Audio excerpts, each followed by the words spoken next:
Bem-vindo, meu irmão, bem-vindo, minha irmã. É o nosso programa Em Comunhão, de todo sábado, não é mesmo? E um programa que se repete também para que você possa aproveitar dele.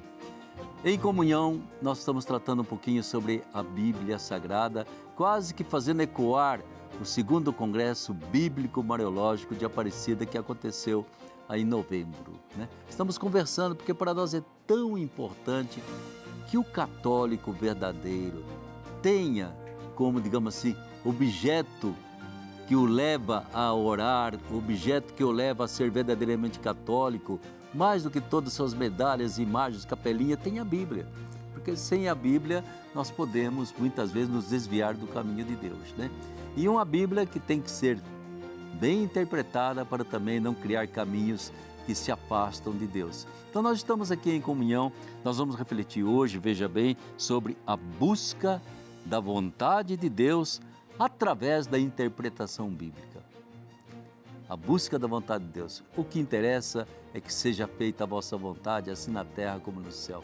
Na medida que a Bíblia me ajuda, ela é ótima, mas se ela não me ajuda a buscar a vontade de Deus e vai me ajudar a fazer exatamente aquilo que Deus não quer, não vale a pena, né? Então, é essa vontade de Deus que vai nos levar a uma interpretação correta da Bíblia. E mais uma vez eu tenho a alegria de contar com o Padre Antônio Carlos Friso, doutor em Teologia Bíblica, professor do ITESP. Mais uma vez, bem-vindo, querido Friso. Nossa, que prazer estar novamente aqui Que prazer estar novamente em comunhão, dialogando com o professor Lino desta vez, contigo, Padre Ulisses, sobre um tema importante, né? Afinal, para que serve a Bíblia? Para trazer o céu até nós ou não? Trazer mais violência, guerra ou trazer a paz? Então, fico muito agradecido pelo convite. Vai ser um bom diálogo. Se Deus quiser, viu? E é uma alegria imensa daquele tamanho, porque o professor Lino, né, está voltando a participar conosco. Bem-vindo, Lino. É um prazer, agradeço pelo convite. É um momento em que nós temos que aprofundar esses grandes temas, não só para os outros. Primeiro, vamos meditar sobre este grande tema da vontade de Deus. O que Deus quer. O Padre Friso falava de paz agora. Certamente Deus quer a nossa paz. Exatamente. O professor Lino andou um pouco afastado, andou com a saúde um pouco abalada, mas ele está 100% agora. É alegria. Ele é doutor de teologia pela Pontifícia Universidade Lateranense de Roma, né? E nesse ponto, que nesse bate-papo, Lino, a gente vai voltar a uma coisa que no último programa quisemos conversar, não deu tempo, porque vai ser importante a interpretação bíblica, aí que eu gostaria que você entrasse um pouquinho naquilo que nós chamamos de gêneros literários, sem os quais a nossa leitura da Bíblia fica manca de uma vez, né? A gente vai voltar a tocar nesse ponto. Deixa eu só terminar de apresentar o pessoal. Queria saudar aí de todo o coração vocês que estão sempre ligadinhos à nossa Em Comunhão, ao nosso Em Comunhão. Aí a Betinha Oliveira, lá de Angra dos Reis, Rio de Janeiro. A Geni Vilar Estevam, de São Paulo. A Judite Virgínia Muniz, de Arrozal, do Rio de Janeiro. A Helena de Cássia, de Belo Horizonte, Minas Gerais. A Claudete Tasquin, lá de Assis, Úmbria, na Itália. Um grande abraço, um grande bênção a vocês. E se quiserem e desejarem, podem mandar assim as suas sugestões para esse nosso programa Em Comunhão, né? E como sempre fazemos, minha gente, a gente quer abrir o programa, abrir o tema melhor com um texto bíblico. E nós queremos então que você olhe, preste atenção e vamos comentar o trecho de São Paulo da 1 Coríntios, capítulo 3, versículos de 6 a 9. Olhe com atenção. Eu plantei, Apolo regou, mas foi Deus que fez crescer. Ora, aquele que planta não é nada, nem quem rega, mas sim aquele que faz crescer, que é Deus. Quem planta e quem rega são uma só coisa, mas cada um receberá seu salário na medida de seu próprio trabalho, pois somos os cooperadores de Deus, e vós sois o campo de Deus, o edifício de Deus. Aí, Lino, o que você acha desse texto de 1 Coríntios? Bom, este texto mostra a dificuldade da primeira comunidade cristã. Sim. Eu acho que quando a gente lê esse texto da Bíblia, 1 aos Coríntios, escrita durante a terceira viagem missionária de Paulo, lá pelo ano 54, fazia poucos anos que tinha fundado essa comunidade e já começa divisões. Será que as divisões só estão acontecendo hoje? Aconteceram já no começo. Sim. E havia uma divisão, quem gostava mais de um pregador, quem gostava mais do outro. É verdade. Então, dizia, eu sou de Paulo, eu sou de Cefa, Pedro, eu sou de Apolo. E que falava muito bonito, era um homem muito culto, vinha de Alexandria, que era a cidade mais culta da época. Acho que Apolo era um popstar naquele tempo, né? Exatamente. Então, cada um tem o seu lugar. E nós, quem planta, quem rega, mas é Deus que dá a força de tudo isso. Sim. Então, eu penso que até para procurar a vontade de Deus, que é o tema do nosso encontro, vamos ver o que a palavra de Deus nos diz. E esta palavra de Deus é anunciada por vários pregadores, mas acreditando que Deus está presente nesta palavra anunciada. Isso, né? Friso, esse card aí, em que você gostaria de sublinhar? Eu destaco a presença do Espírito. Sei. Antes que eu comece a evangelizar, que eu chegue a uma determinada comunidade, o Espírito já está à frente. O Espírito nos precede. O Espírito precedeu Paulo. O Paulo não diz, se não fosse por mim, isso não teria acontecido. Não. Ele reconhece, apresenta os pregadores dele, ele reconhece o trabalho dele e diz, portanto, sejamos sempre atentos à força do Espírito. É o Espírito que chega antes do missionário. O missionário chega com o seu saber, com sua estrutura, com o que tem, com seus apoiadores, mas o Espírito já limpou a floresta com o canivete, já abriu um caminho, uma vereda para o missionário passar. É isso que Paulo está destacando aí. Não vamos brigar para ver qual é o melhor pregador. Todos nós somos discípulos do Espírito. Como Nosso Senhor dizia... Para né? mim, é orelha que ele está dando, como o Lino falou aí. É um puxão de orelha que ele está dando na comunidade dividida, como o professor Lino disse. E para nós todos, né, sempre volta aquele evangelho de Jesus, né? Quando você fizer tudo o que devia fazer, diga, somos servos inúteis, né? Deus quis ter a bondade de usar da gente, mas não somos sempre necessários, assim como pensamos, né, que eu sou necessário, eu sei, absolutamente. Somos servidores dispensáveis, né? Mas Deus nos valoriza dessa forma. E a gente então conversa... Posso falar um pouquinho? Ah. Ouvindo o senhor falar agora, me veio em mente uma das primeiras homilias, reflexões que o Papa Francisco fez para o colégio de cardeais. Sim. Logo que ele assumiu. Um retiro, me parece, e ele falou assim, olha, muitos entre nós se acham insubstituíveis, o mais importante na igreja. E o Papa Francisco falou assim, é importante, eu aconselho vocês a visitarem o cemitério e ver quantas pessoas importantes estão lá, esse lugar insubstituíveis. Exatamente, né? Então, minha gente, nós vamos conversar um pouquinho sobre a vontade de Deus e como é que a gente busca na interpretação da Bíblia essa vontade de Deus. E já de imediato a gente reza todo o tempo, seja feita a vossa vontade. E eu acho que muito cristão, muito católico, acho que a vontade de Deus é uma listagem de regras ou de leis ou de normas ou de rubricas a serem seguidas para fazer a vontade de Deus, né? Tá, digamos assim, no barco totalmente errado daquilo que é um reino de Deus, um projeto de Deus, um sonho de Deus de salvação para a humanidade, para o ser humano. Vontade de Deus. Como é que a gente pode denominar essa vontade de Deus nessa leitura maior de uma história divina presente na história humana, não é mesmo? Essa relação de Deus conosco e esse risco imenso que Deus, no certo sentido, eu diria, correu, né, de querer a todo custo salvar essa humanidade. A gente sempre pensa, ele podia ter criado uma, mas ele quer salvar esta humanidade, né? A vontade de Deus que para você, Lino, traz como algo essencial? Voltamos para São Paulo. Desta vez, um dos últimos escritos dele, que é a primeira carta a Timóteo.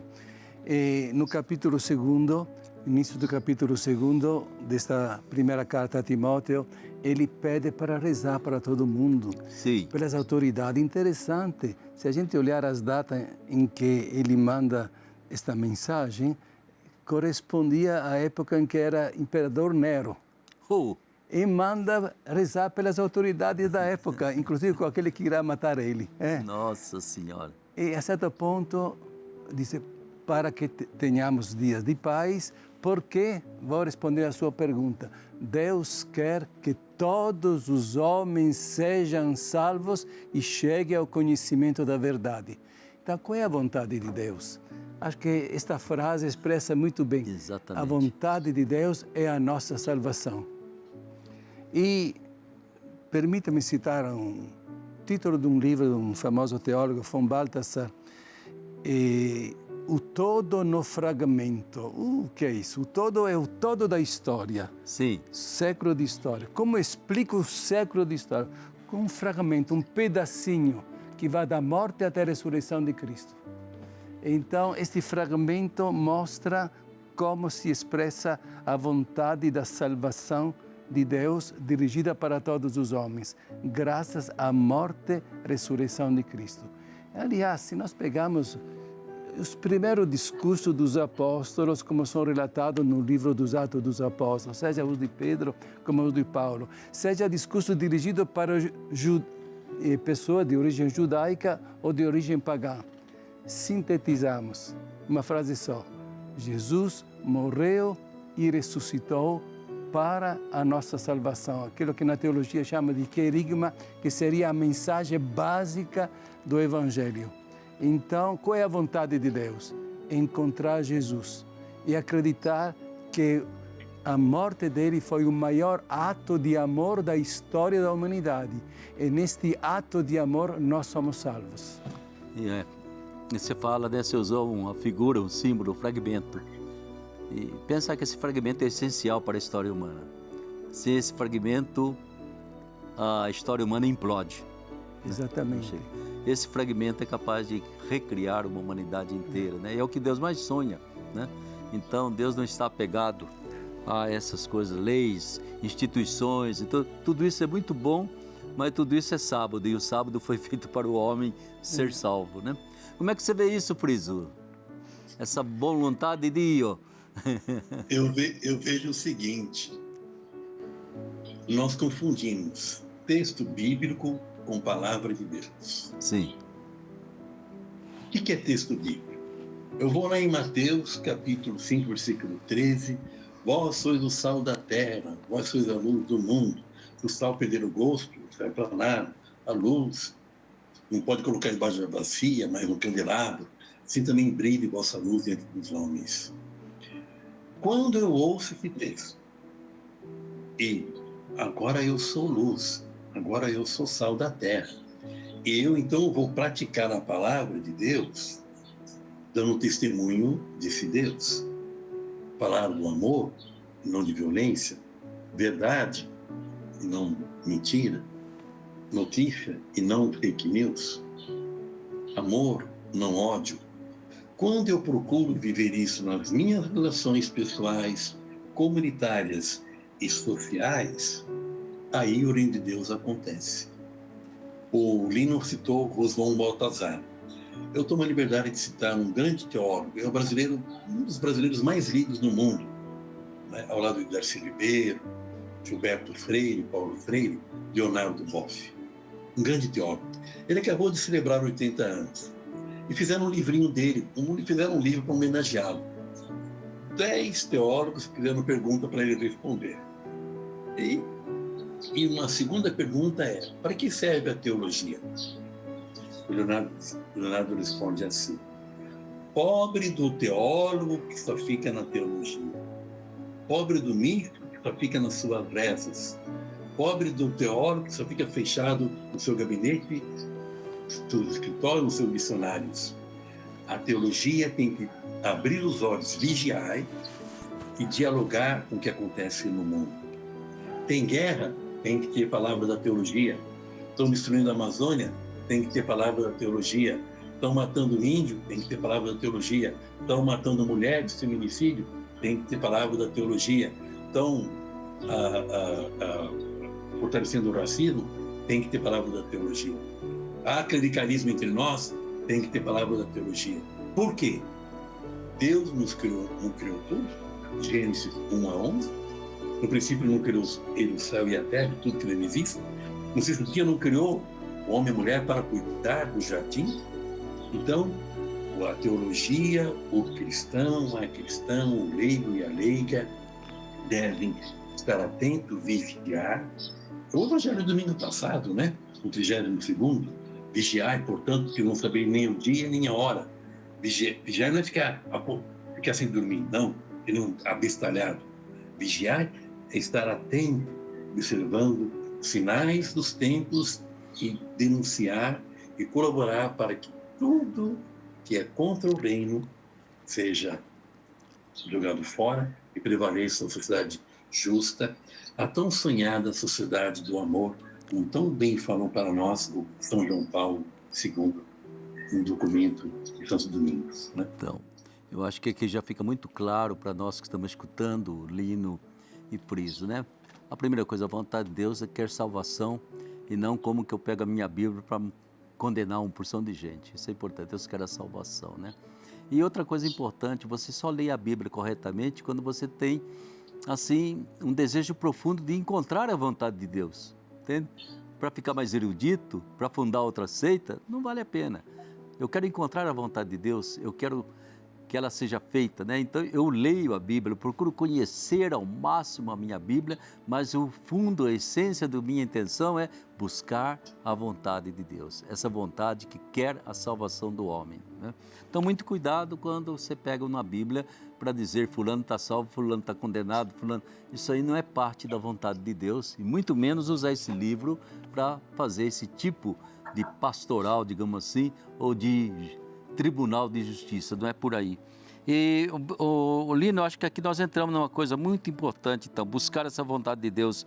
Existe uma maneira correta para a interpretação da Bíblia? Quando você fez uma vez uma referência muito interessante e não pudemos alargar mais por causa do tempo, né? A interpretação da Bíblia, essa bendita gêneros literários que você falava, né? Existe uma forma correta de interpretar, ou a gente abre a Bíblia e o Espírito Santo já vai fazendo você entender tudo? Vamos aproveitar agora da informática e a gente acessa quantos textos na internet, e um desses textos é o Catecismo da Igreja Católica. Exatamente. E a partir do número 115 do Catecismo da Igreja Católica se fala dos vários gêneros literários da Bíblia. E tem dois blocos, o histórico, o literário histórico e o espiritual. Sim. Então, o histórico, vamos ver os vários gêneros da Bíblia. Aliás, a Dei Verbum, que documenta sobre a Divina Revelação, fala de vários gêneros. Sim. Por exemplo, o poético, o profético, o apocalíptico, etc. São os vários gêneros literários da Bíblia.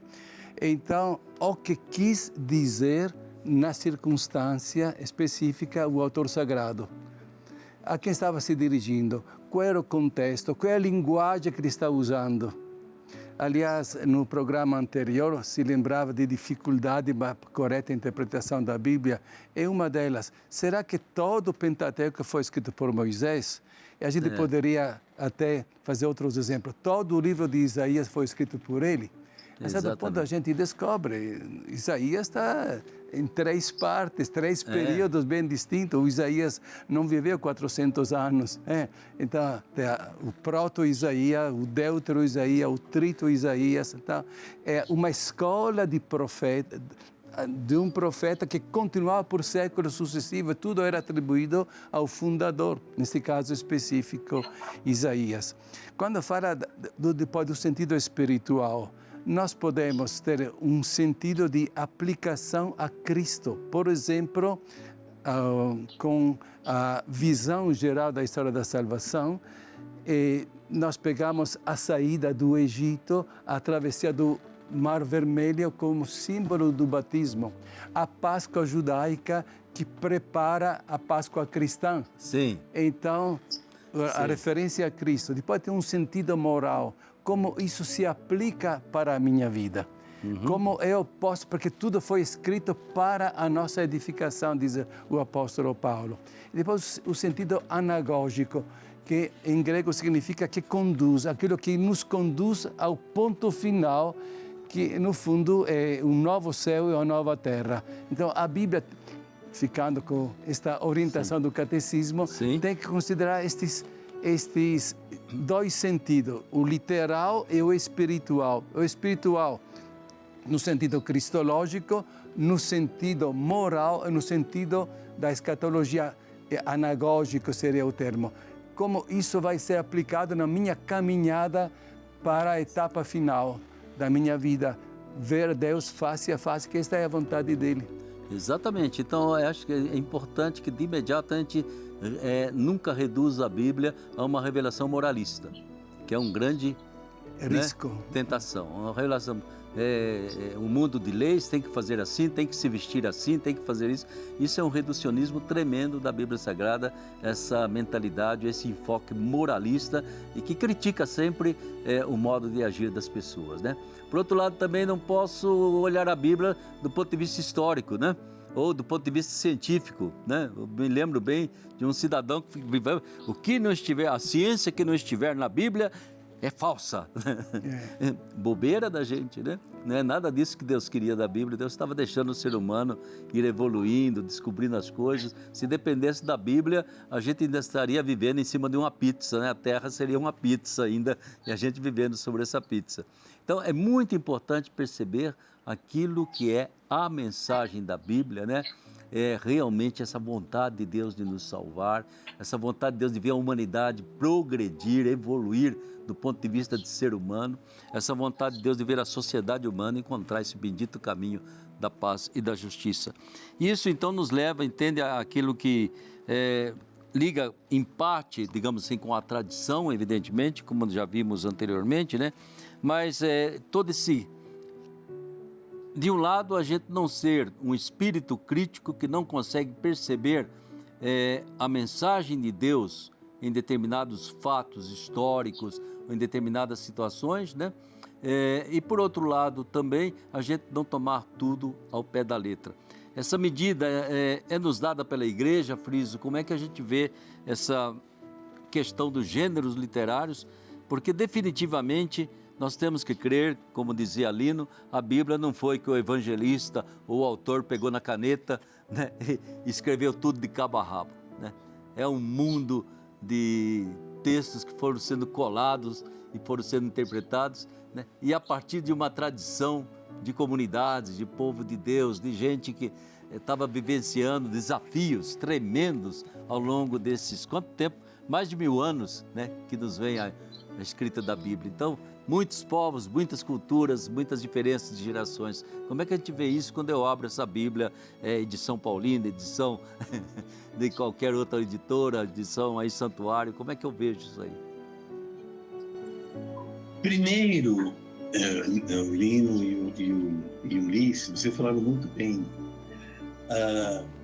Nós já aprendemos isso nos círculos bíblicos.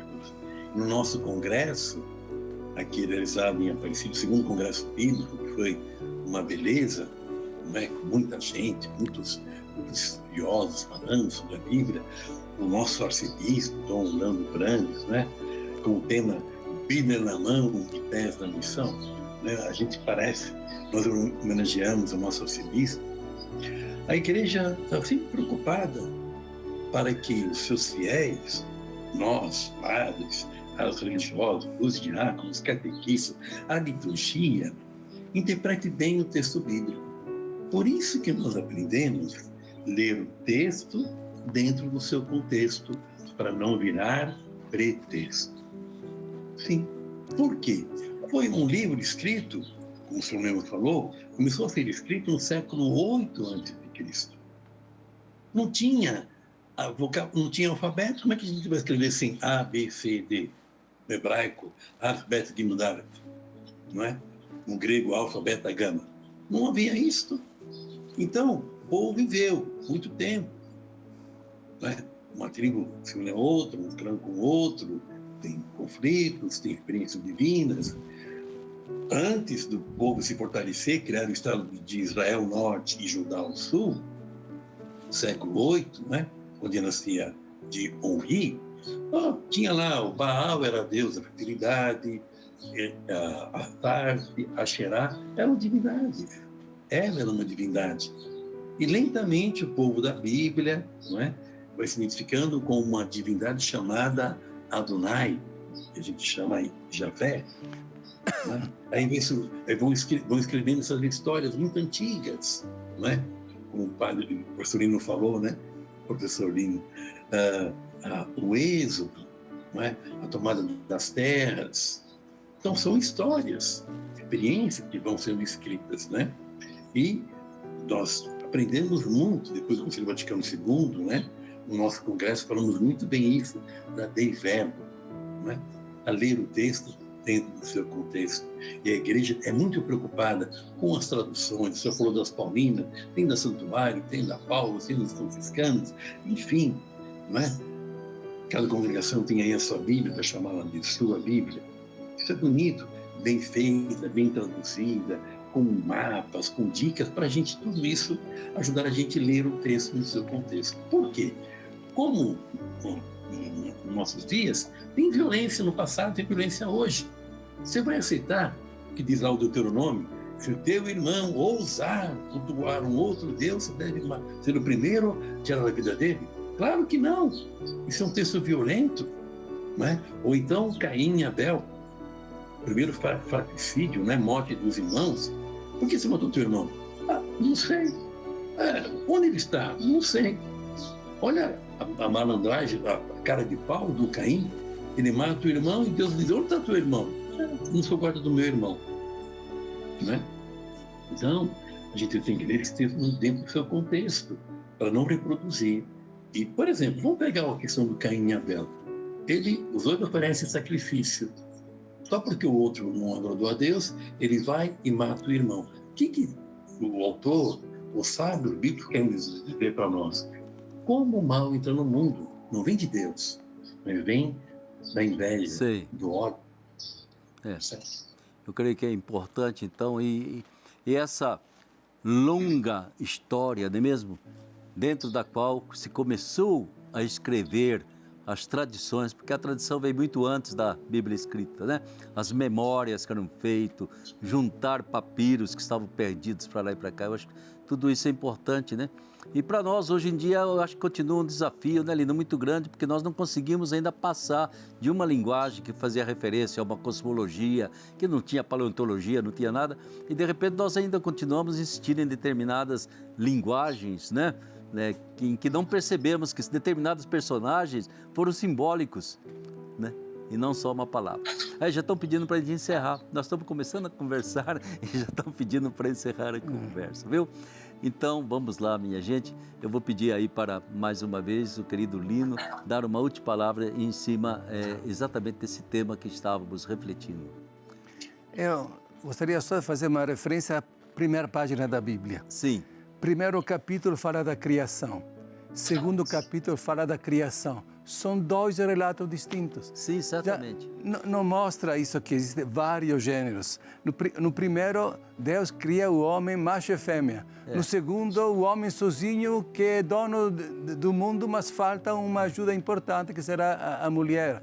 Então, são duas maneiras diferentes. Então, isso tem que nos obrigar a prestar muita atenção e a não interpretar literalmente como teríamos tentação de fazer. Exatamente. Buscar a mensagem que está por trás e não a palavra, né? Exatamente. A palavra, ela muda até nas traduções. Exatamente. Um último alôzinho seu, Friso. Só lembrando, eu esqueci de dizer, Caim e Abel está lá em Gênesis 4, né? Mas é isso, ler o texto no seu contexto para não virar pretexto. Se tirar o texto do seu contexto, vira pretexto, é leitura fundamentalista. A leitura fundamentalista diz: não, está na Bíblia, foi Deus que escreveu. Não, os homens e mulheres, profetas e profetisas que escreveram. Cabe a nós, com nossa razão, nossa inteligência, ler o texto, compreendê-lo bem e praticá-lo para transformar esse mundo no reino de Deus. Tá aí, muito obrigado, Friso, mais uma vez pela sua participação. Muito obrigado, Lino. Vai voltar muitas vezes aqui para nos conversar. Um prazer. Que bom, né? E obrigado a você, meu irmão, obrigado a você, minha irmã, você que participou desse momento de reflexão sobre a Bíblia Sagrada. É um tesouro imenso e, insisto mais uma vez, é um tesouro que deve estar muito aberto dentro da sua casa, diante dos seus olhos, da sua comunidade, de tudo que você tem como simbologia cristã para você. Comece a dar importância maior a esse livro, a Bíblia Sagrada, porque é ela que nos leva para o caminho verdadeiro da vontade de Deus. E a vontade de Deus é que você e eu, todos nós, sejamos salvos. E salvos para o amor, salvos para viver na Trindade Santa. Fique com Deus e com a bênção da Mãe Aparecida. Até a semana que vem, se Deus quiser.